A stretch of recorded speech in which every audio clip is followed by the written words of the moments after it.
بسم اللہ الرحمن الرحیم۔ ربی شرح لی صدری ویسر لی امری واحلل عقدۃ من لسانی یفقہوا قولی۔ ربی زدنی علما۔ اللہم انی اسألک المعافاۃ فی الدنیا والآخرہ۔ حدیث قدسی میں آیا ہے کہ اللہ تعالیٰ فرماتے ہیں، میں اپنے بندے کے گمان کے ساتھ ہوں، جیسا وہ میرے متعلق گمان رکھتا ہے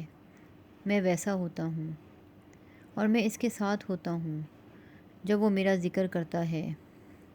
چنانچہ اگر وہ اپنے دل میں تنہائی میں میرا ذکر کرتا ہے تو میں بھی اپنی تنہائی میں اسے یاد کرتا ہوں، اور اگر وہ کسی مجمع میں میرا ذکر کرتا ہے تو میں بھی اس کے مجمع سے بہتر مجمع یعنی فرشتوں کے مجمع میں اس کا ذکر کرتا ہوں۔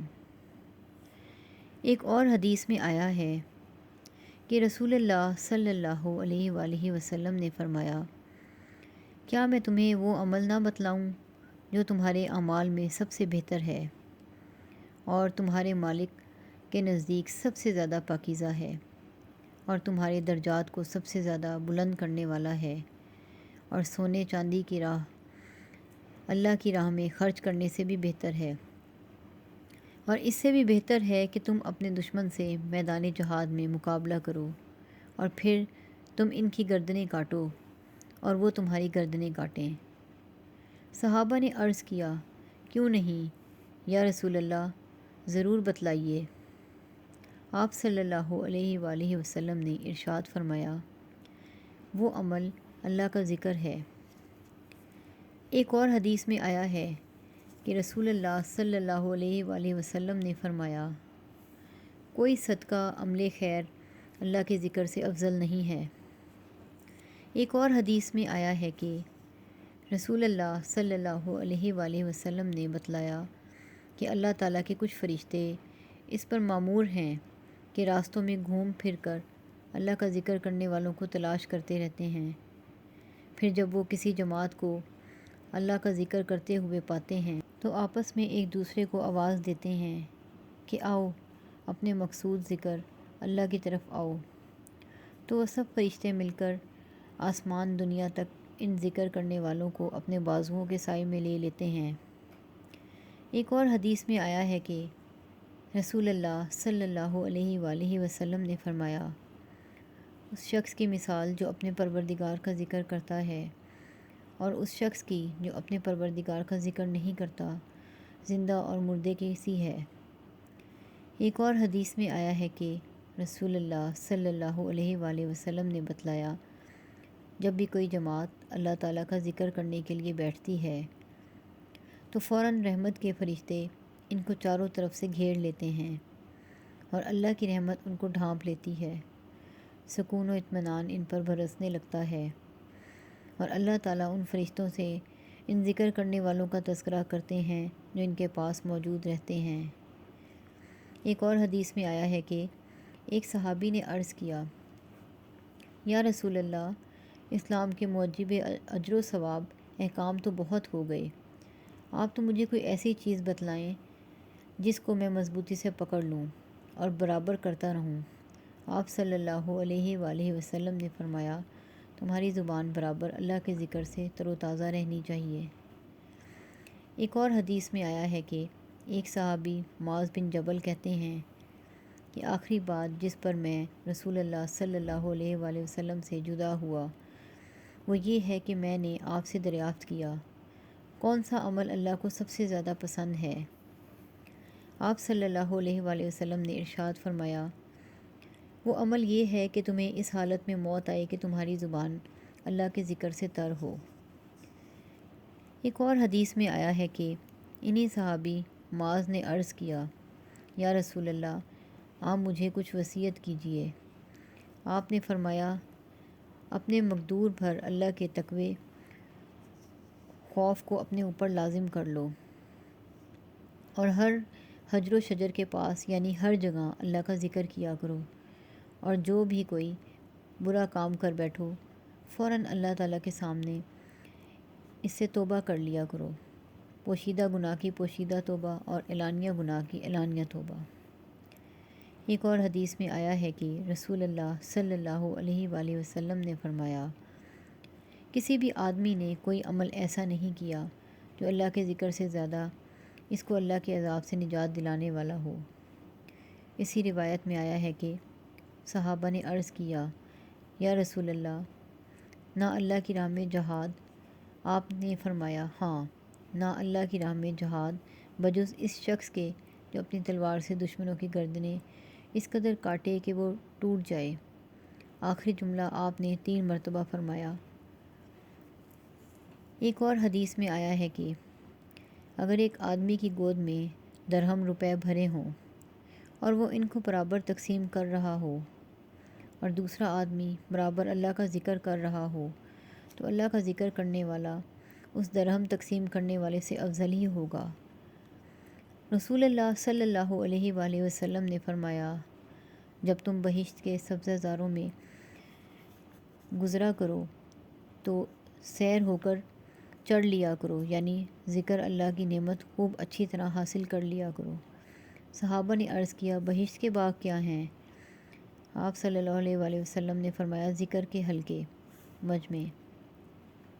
اللہ تعالیٰ فرمائیں گے، آج تم اہل محشر کو معلوم ہو جائے گا کہ کرم کے لائق کون لوگ ہیں۔ تو رسول اللہ صلی اللہ علیہ وآلہ وسلم سے دریافت کیا گیا، یا رسول اللہ، یہ عزت و احترام کے لائق کون لوگ ہیں؟ آپ نے فرمایا، وہ مسجد نہیں ذکر کی مجلسیں منعقد کرنے والے ذاکرین ہیں۔ ایک اور حدیث میں آیا ہے کہ ہر آدمی کے دل کی 2 کوٹھریاں ہوتی ہیں، ایک میں فرشتہ رہتا ہے اور دوسری میں شیطان۔ پس جب وہ شخص اللہ کے ذکر میں مصروف ہو جاتا ہے تو شیطان پیچھے ہٹ جاتا ہے، اور جب اللہ کا ذکر نہیں کرتا تو شیطان اپنی چونچ اس کے دل میں رکھ دیتا ہے، یعنی اس کے دل پر مسلط ہو جاتا ہے اور طرح طرح کے وسوسے ڈالتا رہتا ہے۔ ایک اور حدیث میں آیا ہے کہ جس شخص نے فجر کی نماز جماعت کے ساتھ ادا کی اور پھر سورج نکلنے تک وہیں بیٹھا ہوا اللہ کا ذکر کرتا رہا، پھر 2 رکعتیں اشراق کی پڑھیں، پھر مسجد سے واپس آیا، تو اس کو ایک حج اور ایک عمرے کے مانند اجر ملے گا۔ پورے حج اور عمرے کا، پورے حج اور عمرے کا، پورے حج اور عمرے کا۔ اسی روایت کے دوسرے الفاظ یہ ہیں، وہ ایک حج اور ایک عمرے کا اجر لے کر مسجد سے واپس ہوگا۔ ایک اور حدیث میں آیا ہے کہ ذکر اللہ سے غافل لوگوں کے ماحول میں اللہ کا ذکر کرنے والا اس مجاہد کی مانند ہے جو میدان جنگ سے بھاگنے والوں کی جماعت میں ثابت قدم رہا۔ جو کوئی جماعت کسی بھی مجلس میں جمع ہوئی اور اللہ کا ذکر کیے بغیر وہاں سے منتشر ہوئی، تو یوں سمجھو کہ وہ ایک مردار گدھے کی ناش پر جمع ہوئے تھے اور اسے کھا کر منتشر ہو گئے، اور ان کی یہ مجلس قیامت کے دن ان کے لیے بڑی حسرت و افسوس کا موجب ہوگی۔ ایک اور حدیث میں آیا ہے کہ جو شخص بھی کسی راستے پر کسی کام کے لیے چلا اور اس اثنا میں اللہ کا ذکر نہیں کیا تو یہ غفلت اس کے لیے حسرت و حرمان کا موجب ہوگی، اور جو شخص بھی اپنے بستر پر لیٹا اور اس نے اللہ کا ذکر نہیں کیا تو یہ غفلت اس کے لیے حسرت و حرمان کا موجب ہوگی۔ ایک اور حدیث میں آیا ہے کہ ایک پہاڑ دوسرے پہاڑ کو اس کا نام لے کر آواز دیتا ہے کہ فلاں پہاڑ، کیا تیرے پاس سے کوئی ایسا آدمی گزرا ہے جس نے گزرتے وقت اللہ کا ذکر کیا ہو؟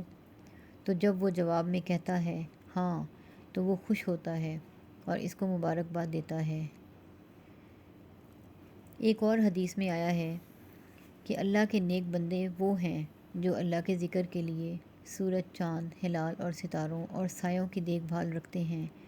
اور ہر وقت ہر موقع کی مناسبت اللہ کا ذکر کرتے ہیں۔ ایک اور حدیث ہے کہ قیامت کے دن جنت والے کس چیز پر افسوس نہ کریں گے بجز اس سات کے جو ان پر گزری ہوگی، اور اس میں انہوں نے اللہ کا ذکر نہیں کیا، کہ کاش اس سات میں بھی ہم اللہ کا ذکر کرتے اور اس کا بھی اجر و ثواب پاتے۔ ایک اور حدیث میں آیا ہے کہ تم اتنی کثرت سے اللہ کا ذکر کیا کرو کہ لوگ تم کو دیوانہ کہنے لگیں۔ رسول اللہ صلی اللہ علیہ وآلہ وسلم صحابہ کو حکم فرمایا کرتے تھے کہ وہ تکبیر اللہ اکبر، تقدیس سبحان اللہ الملک القدوس اور تحلیل لا الہ الا اللہ کی تعداد کا خیال رکھا کریں اور انہیں انگلیوں پر شمار کیا کریں۔ فرمایا اس لیے کہ قیامت کے دن ان انگلیوں سے دریافت کیا جائے گا اور انہیں قوت گویائی دے کر بلوایا جائے گا اور وہ بتلائیں گی کہ کتنی تعداد میں تکبیر و تقدیس و تحلیل کی تھی۔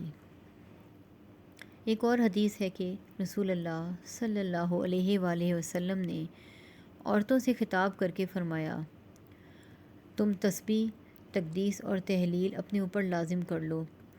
اور کبھی ان سے غفلت نہ کرو کہ تم اللہ کی رحمت سے فراموش محروم کر دی جاؤ گی۔ حضرت عبداللہ بن عمرو رضی اللہ عنہ فرماتے ہیں کہ میں نے رسول اللہ صلی اللہ علیہ وآلہ وسلم کو سیدھے ہاتھ کی انگلیوں پر تسبیح پڑھتے ہوئے دیکھا ہے۔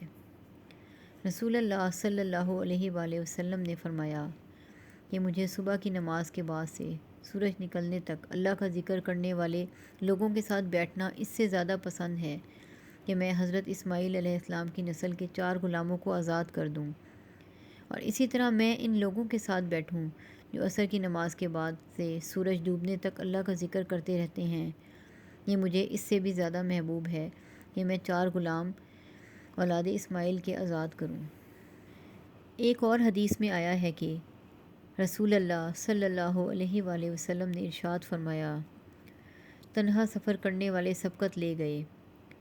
صحابہ نے عرض کیا، یا رسول اللہ، یہ تنہا سفر کرنے والے کون لوگ ہیں؟ آپ صلی اللہ علیہ وآلہ وسلم نے فرمایا، کثرت سے اللہ کا ذکر کرنے والے مرد اور عورتیں۔ اسی روایت کے دوسرے الفاظ یہ بھی ہیں کہ اللہ کے ذکر کے شیدائی، یہ اللہ کا ذکر ان کے گناہوں کے بوجھ ہلکے کرتا رہتا ہے، چنانچہ وہ قیامت کے دن اللہ کے دربار میں ہلکے پھلکے ہو کر آئیں گے۔ رسول اللہ صلی اللہ علیہ وآلہ وسلم نے فرمایا کہ اللہ تعالیٰ نے حضرت یحییٰ بن زکریا علیہ السلام کو 5 باتوں کا حکم دیا کہ وہ خود بھی ان پر عمل کریں اور بنی اسرائیل کو بھی حکم دیں کہ وہ بھی ان پر عمل کریں۔ پوری حدیث بیان کی، یہاں تک کہ حضرت یحییٰ نے کہا کہ میں تم کو حکم دیتا ہوں کہ تم کثرت سے اللہ کا ذکر کیا کرو، اس لیے کہ اس ذکر کرنے والے کی مثال اس شخص کی سی ہے جس کے تعاقب میں دشمن انتہائی تیز رفتاری کے ساتھ نکلا ہو اور وہ شخص بھاگتے بھاگتے ایک محفوظ قلعے تک پہنچ گیا ہو اور اس میں پناہ گزین ہو کر دشمن سے اپنی جان بچا لی ہو۔ بالکل اسی طرح اللہ کا بندہ اپنے دشمن شیطان سے اللہ تعالیٰ کا ذکر کر کے سوا اور کسی چیز سے اپنے آپ کو نہیں بچا سکتا۔ ایک حدیث میں آیا ہے کہ رسول اللہ صلی اللہ علیہ وآلہ وسلم نے ارشاد فرمایا، خدا کی قسم، دنیا میں کچھ لوگ نرم و گداز بستروں پر لیٹ کر بھی سونے کی بجائے اللہ تعالیٰ کا ذکر کیا کرتے ہیں، انہیں اللہ تعالیٰ جنت کے اعلیٰ درجات میں داخل فرمائے گا۔ رسول اللہ صلی اللہ علیہ وآلہ وسلم نے ارشاد فرمایا کہ بے شک وہ لوگ جن کی زبانیں ہمیشہ اللہ تعالیٰ کے ذکر سے تر و تازہ رہتی ہیں، وہ ہنستے ہوئے جنت میں جائیں گے۔ اللہ تعالیٰ ہم سب کو ان احادیث پر عمل کرنے کی توفیق عطا فرمائے، آمین۔